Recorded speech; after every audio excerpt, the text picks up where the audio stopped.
Bharat New Zealand జట్ల మధ్య జరిగిన ఫస్ట్ టీ20 మ్యాచ్లో టీమిండియా 48 పరుగుల తేడాతో ఘన విజయం సాధించింది.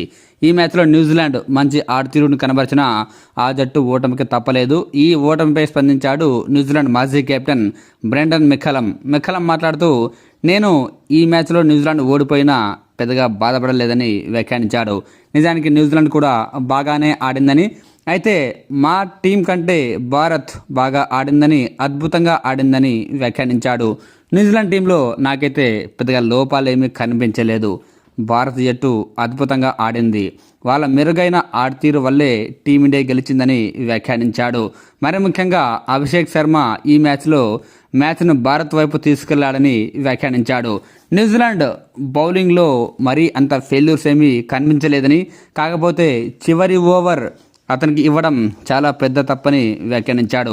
చివరి ఓవర్ను మెయిన్ అండ్ స్ట్రైట్ బౌలర్కి ఇవ్వాలి, కానీ న్యూజిలాండ్ కెప్టెన్ డ్యారీ మిచెల్కు ఇచ్చి అతిపెద్ద తప్పు చేశాడని వ్యాఖ్యానించాడు. ఈ మధ్యకాలంలో డ్యారీ మిచెల్ బౌలింగ్ వేసిన సందర్భాలు చాలా తక్కువ. అందులోనూ టీమిండియా అప్పటికే మంచి పొజిషన్లో ఉంది. చివరి ఓవర్ను కూడా న్యూజిలాండ్ కంట్రోల్ చేసి ఉంటే ఫలితం వేరేలా ఉండేదేమో అనిపించింది. కానీ చివరి ఓవర్ మ్యాచ్ మొత్తాన్ని మార్చేసిందని వ్యాఖ్యానించాడు. డ్యారీ మిచెల్ అసలు సీరియస్గా బౌలింగ్ చేసినట్టు నాకైతే అనిపించలేదని వ్యాఖ్యానించాడు. అతడు బౌలింగ్ ప్రాక్టీస్ పెద్దగా చేసినట్టు కనిపించలేదు. ఆ చివరి ఓవర్ మొత్తం చూశాను. అతను ఏదో ప్రాక్టీస్ చేసినట్టు బౌలింగ్ వేశాడు. 6 బంతులను 6 విధాలుగా వేయాలని ముందే అనుకుని వేసినట్టుంది. ఒక ప్లానింగ్ అంటూ, సీరియస్ ప్లానింగ్ అంటూ ఎక్కడ కనిపించలేదు. ఫస్ట్ బాల్ సిక్సర్ కొట్టిన తర్వాత 2 బాల్ చేంజ్ చేయాలి, 3 బాల్ సిక్సర్ కొట్టిన తర్వాత 4 బాల్ చేంజ్ చేయాలి, ఇలా అనుకున్నాడు. కానీ పక్కాగా ఫ్రీ ప్లాన్గా సీరియస్గా బౌలింగ్ వేసినట్టు నాకైతే కనిపించలేదని వ్యాఖ్యానించాడు.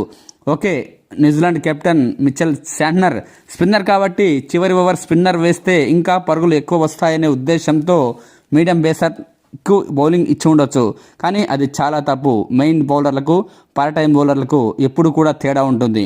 ఇంకా చెప్పాలంటే డ్యారీ మిచెల్ పార్ట్ టైం బౌలర్ కూడా కాదు, ఆల్రౌండర్ అసలే కాదు. అసలు బౌలింగ్ ప్రాక్టీస్ కూడా చేసినట్టు కనిపించలేదు. అలాంటి టైంలో అతనికి బౌలింగ్ ఇవ్వడం చాలా పెద్ద పొరపాటని చెప్పుకొచ్చాడు. ఆ ఓవర్లో టీమిండియా 21 పరుగులు చేసింది.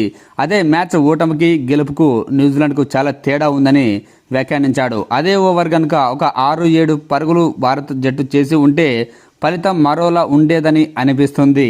కానీ న్యూజిలాండ్ ఒక్క ఓవర్లో మ్యాచ్ పరిస్థితిని పూర్తిగా చేజేతుల ఓటమిని తెచ్చుకుందని వ్యాఖ్యానించాడు.